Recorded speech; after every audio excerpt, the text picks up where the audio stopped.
Welcome to my channel. Today, we're exploring Stellar Defiance, a sci-fi journey where humanity stands strong and defies the odds across the galaxy. Dive into epic starship battles, powerful tech, and the resilience that makes us unstoppable in a universe full of challenges. If you're ready for a thrill-packed adventure in deep space, hit subscribe, and let's get started. The birth of the Terran Imperium. The 22 ND century marked the beginning of a new era for humanity. The crises of Earth climate change, overpopulation, dwindling resources forced humankind to look toward the stars for salvation. The United Terran Federation, a coalition formed from the fractured nations of Earth, set aside centuries of conflict to pioneer a new future among the stars. The invention of the hyperlight drive, a revolutionary technology utilizing the elusive element xenthrium, catapulted humanity beyond its solar cradle. Xenthrium, discovered on a rogue asteroid in the Kuiper Belt, was a substance that defied conventional physics. Its crystalline structure resonated with subspace frequencies, allowing ships equipped with hyperlight drives to slip into hyperspace, a dimension where the constraints of light speed no longer applied. The first explorers ventured out, mapping new star systems and establishing small outposts on planets with potential for human habitation. These early colonies were fragile, dependent on supply ships from Earth, but they represented the first steps of humanity's journey into the galaxy. As humanity spread across the stars, it encountered a multitude of alien civilizations. The first contact was made with the Dragon Collective, a race of reptilian humanoids with a long history of interstellar trade. The meeting was tense but ultimately peaceful, setting the stage for a period of cautious diplomacy. The Dragon were sophisticated traders, with an intricate knowledge of hyperspace routes and ancient relics. They introduced humanity to the concept of the Galactic Commons, a loose confederation of star systems bound by mutual agreements on trade and exploration. The early years of the Terran Federation were marked by cooperation and shared scientific advancement. The Federation's leaders, influenced by the failures of Earth's past, envisioned a future of peaceful coexistence with their alien neighbors. Diplomatic embassies were established on Earth and the capital planet of the Dragon Collective, Zarek Prime.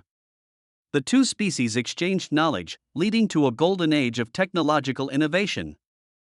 Human scientists collaborated with Dragon engineers to refine the hyperlight drive, increasing its efficiency and reducing the risks associated with hyperspace travel. However, as human expansion continued, the ideals of the United Terran Federation began to wane. The early spirit of exploration and diplomacy was gradually replaced by a hunger for power and resources. With each new colony established, the demands on Earth's dwindling reserves grew. Corporations that had once been mere sponsors of the Federation's endeavors evolved into powerful megacorporations with interests that spanned entire star systems. The Federation's central government, influenced by corporate lobbyists, began to adopt more aggressive policies.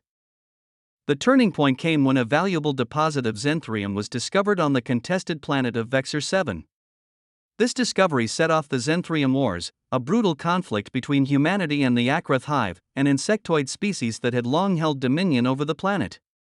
The Akrath were a hive mind species, driven by an unyielding instinct to protect their territory. The Federation's decision to deploy military forces to seize control of Vexor 7 marked the beginning of its transformation into the Terran Imperium. The Xenthrium Wars were a devastating affair, lasting over 3 decades.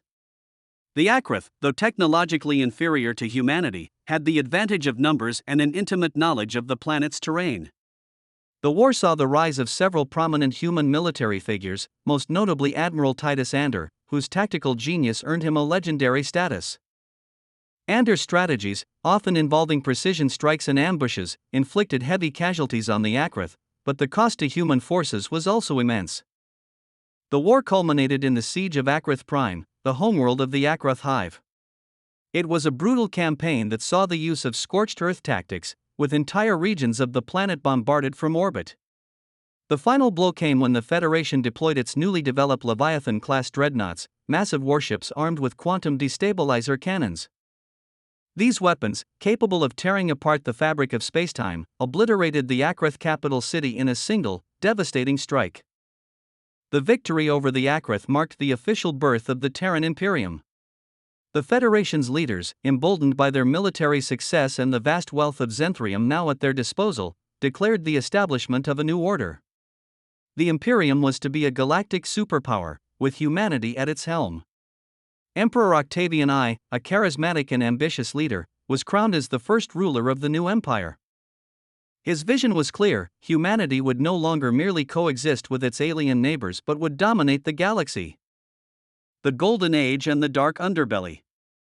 Under Emperor Octavian I's rule, the Terran Imperium entered a period known as the Golden Age of expansion. New colonies were established on resource-rich planets, and trade routes were secured with powerful alien factions such as the Zalorian trade guilds and the Kelterra Union. The Imperium's economy boomed, fueled by the export of Zenthrium and advanced human technology.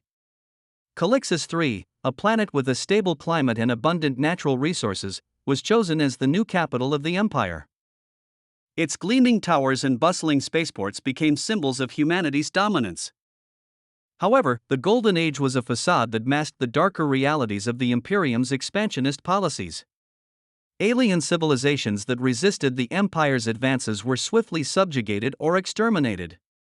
The Imperium's military, now the most powerful force in the galaxy, enforced its rule with an iron fist. Entire planets were strip-mined for resources, their ecosystems destroyed in the process. Alien cultures were suppressed, their histories erased or rewritten to fit the narrative of human superiority. The Imperium's rapid expansion came at a high cost to its own people as well. The outer colonies, far from the core worlds, were treated as little more than resource outposts. The colonists, many of whom had been promised a better life in the new frontier, found themselves working in harsh conditions under the control of corporate overseers. Dissent was met with brutal crackdowns by the Imperial Navy. The Outer Rim rebellions, a series of uprisings across the outer colonies, were crushed with ruthless efficiency, further entrenching the Empire's authoritarian rule. Despite the growing discontent, the Empire's propaganda machine portrayed it as a time of unparalleled prosperity and unity. The Imperial Senate, a body ostensibly meant to represent the various worlds of the Empire, became a puppet institution, its members bribed or coerced into supporting the Emperor's agenda. The Senate chambers, once a place of lively debate, fell silent as dissenting voices were systematically silenced. The fall of the Terran Imperium. The seeds of the Empire's collapse were sown long before its actual fall. The Imperial administration, bloated and corrupt, struggled to manage the vast territories under its control.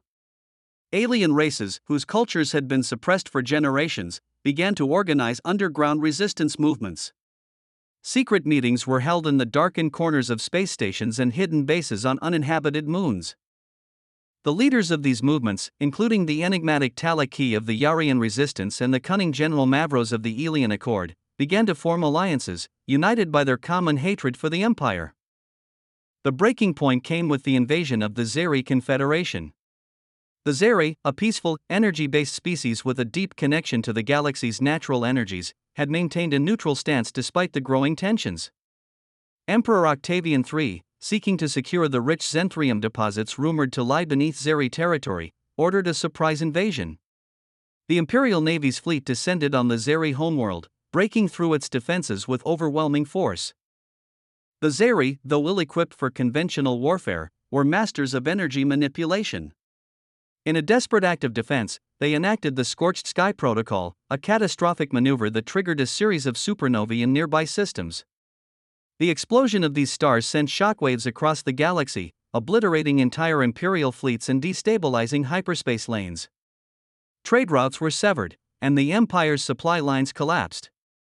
The once invincible Imperial Navy was left scattered and vulnerable. With the Empire weakened, the various resistance movements launched a coordinated assault on Imperial forces across the galaxy. The Elian Accord, a coalition of former Imperial subjects, spearheaded the attacks. Entire star systems declared their independence, breaking free from centuries of Imperial rule. The once loyal outer colonies joined the uprising, driven by years of exploitation and neglect. The fall of the Empire was swift and brutal. The streets of Calixis III, once filled with the bustling life of 1,000 species, became battlegrounds as rebels clashed with the last remnants of the Imperial Guard. The Emperor was captured and executed by his own disgruntled generals, who hoped to negotiate their own survival with the victorious rebel forces. In the aftermath of the Empire's collapse, the galaxy descended into chaos. The power vacuum left by the fall of the Terran Imperium gave rise to countless factions, each vying for